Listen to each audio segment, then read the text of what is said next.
بسم اللہ الرحمن الرحیم۔ اللہ تبارک و تعالیٰ ارشاد فرماتا ہے، اپنے رب کے لیے نماز پڑھ اور قربانی کر۔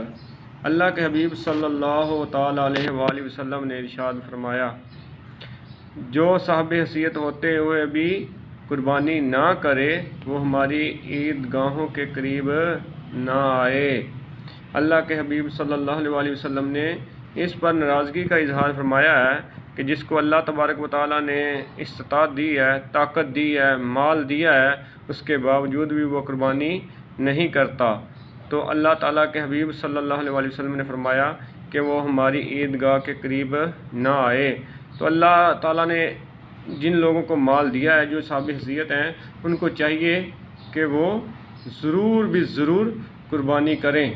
اللہ تعالیٰ ہم سب کو قربانی کرنے کی توفیق عطا فرمائے۔ یہ قربانی اللہ کو بڑا محبوب عمل ہے اللہ کے ہاں، لہٰذا اللہ تعالیٰ فرماتا ہے نہ تو اس قربانی کا خون مجھے پہنچتا ہے، نہ ہی اس کا گوشت، بلکہ جو پہنچتا ہے اللہ کے نزدیک وہ کیا ہے؟ وہ تقویٰ ہے، وہ پرہیزگاری ہے۔ تو ہمیں اللہ کی رضا کے لیے قربانی کرنی چاہیے، نہ کہ لوگوں کو دکھلانے کے لیے، بلکہ اللہ کو راضی کرنے کے لیے ہم کو قربانی کرنی چاہیے۔ اللہ تعالی ہم کو قربانی کی توفیق عطا فرمائے، آمین۔